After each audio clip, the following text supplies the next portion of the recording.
कि हमारे सर पर भी इश्क का भूत चढ़ा था। और क्या बताऊं यारो, हमारा भी इश्क से पाला पड़ा था। एक लड़की थी मेरे घर के सामने जो मुझे अच्छी लगने लगती है, और ये उम्र ही कुछ ऐसी थी जो हम दोनों को प्यार करने पर मजबूर कर देती है। उसके साथ बिताए हुए पलों में मुझे जन्नत का एहसास होता था, और उसके घर वालों के चले जाने के बाद मैं उसकी गोद में सर रखकर चैन से सोता था। एक दिन उसके घर वालों को पता चल जाता है, वो हम दोनों को मिलते हुए देख लेते हैं, और अब उसके घर वाले उस पर पाबंदियां करनी शुरू कर देते हैं। अब हम दोनों को एक दूसरे की आदत सी हो जाती है, और मैं तो पहले ही पागल था, अब वो भी मेरे प्यार में पागल सी हो जाती है। अकेला प्यार से ही पेट नहीं भरता, उसके लिए खाना भी पड़ता है, और घर ऐसे ही नहीं चलता, उसके लिए कमाना भी पड़ता है। अब घर वालों की जिम्मेदारी और उसके प्यार का बोझ उठाकर मैं कमाने निकल जाता हूँ।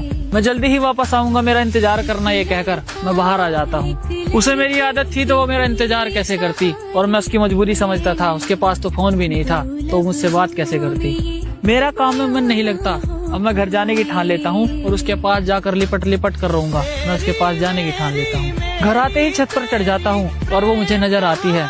उसके हाव भाव कुछ ठीक नहीं थे, वो मुझे थोड़ी बदली बदली सी नजर आती है। जहाँ कभी मैं हुआ करता था, अब मेरी जगह कोई और आ जाता है, और जो कभी मुझसे प्यार किया करती थी, अब उसे किसी और से प्यार हो जाता है। जिसके साथ दिन रात मुलाकात हुआ करती थी, वो अब मुझे याद तक नहीं करती, और मैं उसके सामने हाथ जोड़ जोड़ कर रोता हूँ, और वो बेवफा मुझसे बात तक नहीं करती।